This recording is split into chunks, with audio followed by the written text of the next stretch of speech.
अकाल मृत्यु वो मरे जो काम करे चंडाल का, काल उसका क्या करे जो भक्त हो महाकाल का। जय शंकर, जय महादेव।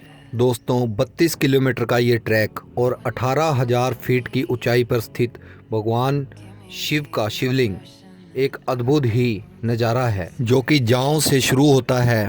उसके बाद सिंघाड़ से पैदल ट्रैक करना पड़ता है। जांव में आपको रहने के लिए उचित व्यवस्था मिल जाएगी, आप देख सकते हैं। दोस्तों, श्रीखंड महादेव की एक पौराणिक कथा है। भगवान शिव बड़े ही भोले और निराले हैं। Good morning friends. अतः वे जल्दी प्रसन्न होकर अपने भक्तों को वरदान दे देते हैं। इसी तरह एक कहानी के अनुसार भगवान शिव ने भस्मासुर को वरदान दिया कि वो जिसके सर पर भी हाथ रखेगा वो भस्म हो जाएगा। इसके बाद भस्मासुर का मन माता पार्वती के ऊपर आ गया, अतः वो भगवान शिव को ही भस्म करने के लिए निकल पड़ा। भगवान शिव उससे बचने के लिए श्रीखंड महादेव में एक गुफा के अंदर चले गए और वहाँ से निर्मण के अंदर निकले, जो कि आप देख सकते हैं। ये पंडित जी उसी गुफा के अंदर रहते हैं और उसी की व्याख्या बता रहे हैं।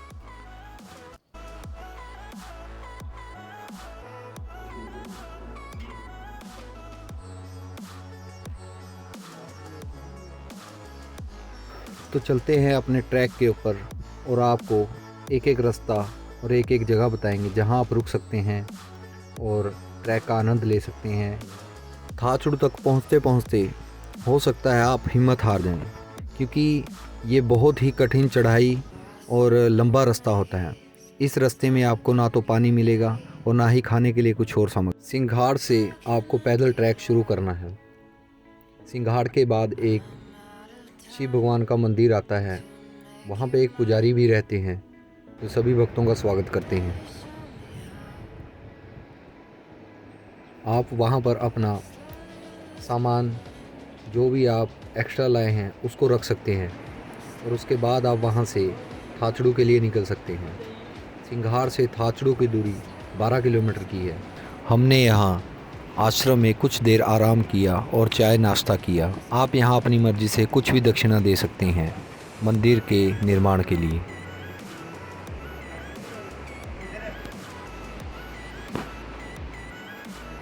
आश्रम में कुछ देर आराम करने के बाद हम थाचड़ू के लिए निकल गए। दोस्तों, रास्ते में आपको पानी के लिए बहुत दिक्कत होगी। आप टेंट या किसी कैंप में पानी ले सकते हैं और खाना भी खा सकते हैं।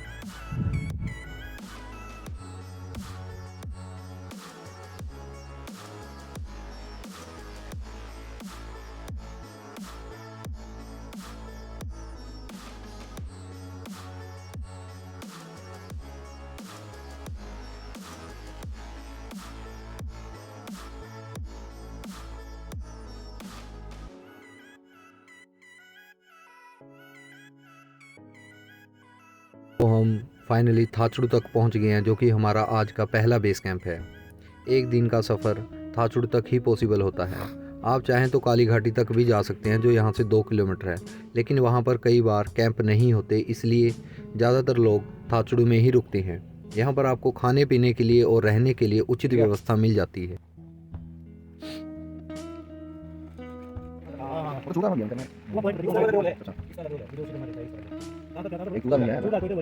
पहले दिन थाचड़ू बेस कैंप में रात गुजारने के बाद हमने अपना ट्रैक अगले दिन भीम द्वार के लिए शुरू किया।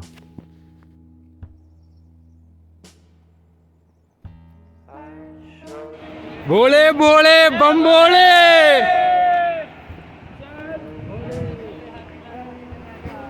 भीम द्वारे से पहले काली घाटी आएगी, जहाँ पर आप कैंप में चाय पानी या रिफ़्रेश हो सकते हैं।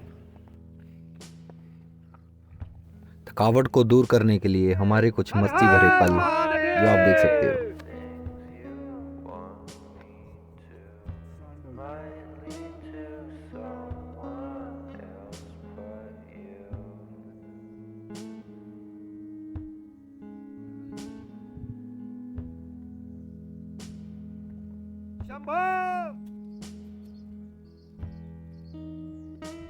बहुत से ट्रैकर जो काली घाटी तक भी नहीं पहुंच पाते और जो ट्रैकर काली घाटी तक पहुंच जाता है उसके लिए आगे का सफ़र बहुत आसान होता है।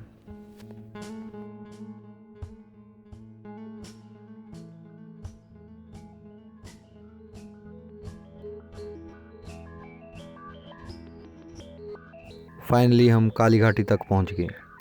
दोस्तों, यहाँ पर माता काली की पूजा की जाती है और यहाँ माता काली की मूर्ति रखी हुई है जिसको सब प्रणाम करके आगे बढ़ते हैं।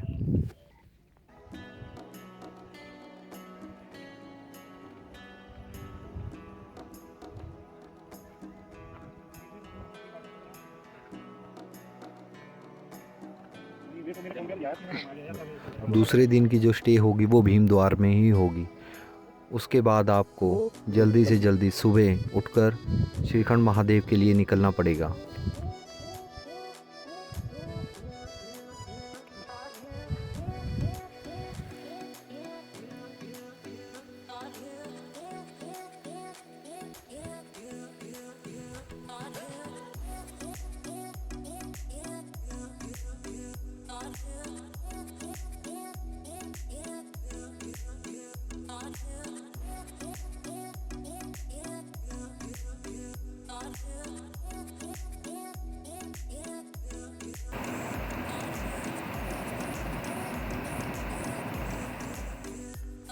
कहा जाता है भगवान विष्णु ने भगवान शंकर की मदद करने के लिए मोहिनी का रूप लिया था और भस्मासुर को यहीं पर भस्म किया था।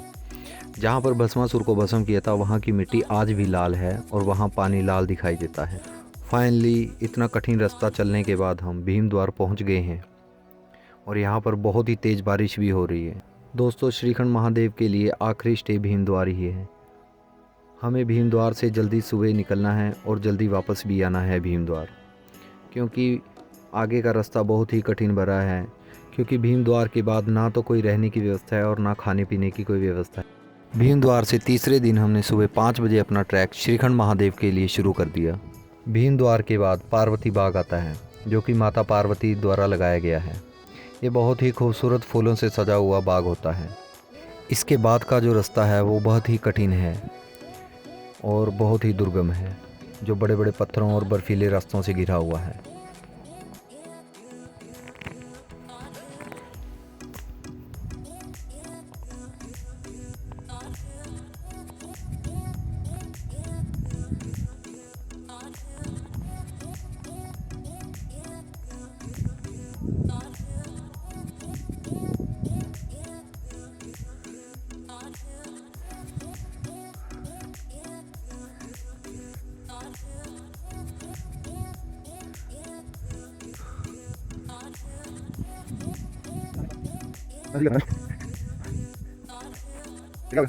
दोस्तों, हम पार्वती बाग पहुंच गए हैं और यहाँ पर हमने माता पार्वती और कार्तिकेय की पूजा की।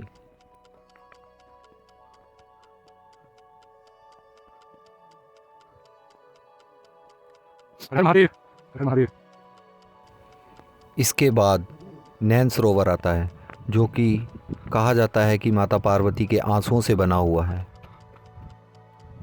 नैन सरोवर पहुंचकर हमने हाथ पैर साफ किए और पीने का पानी भर लिया और आगे के लिए ट्रैक जारी रखा।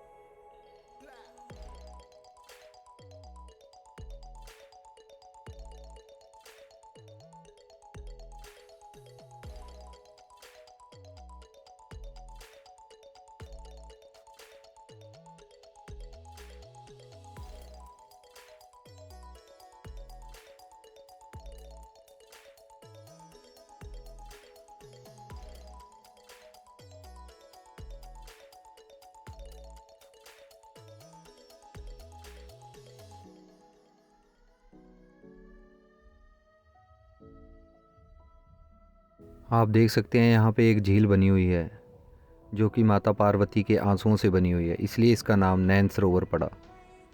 हर ट्रैकर यहाँ पर आकर हाथ पैर धोता है और पीने के लिए पानी ले लेता है और आगे के लिए ट्रैक जारी रखता है।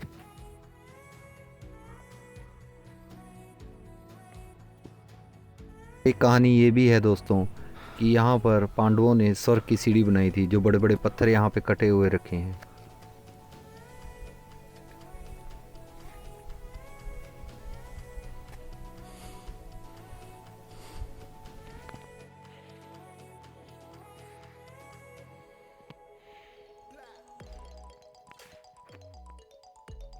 कितने खतरे भरे रास्ते हैं और हम इन रास्तों पर कैसे चल रहे हैं।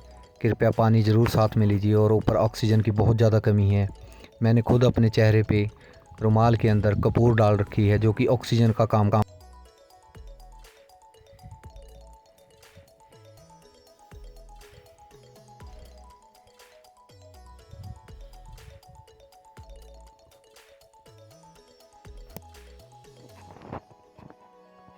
तो लीजिए दर्शन कीजिए भोले बाबा के।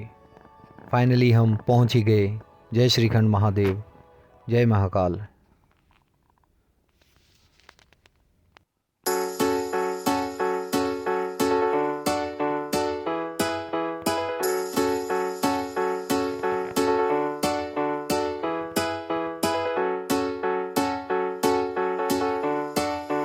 हर हर शंभू शंभू शिव महादेव शंभू शंभू शिव महादेव हर शंभू शंभू शिव महादेव शंभू शंभू शिव महादेव।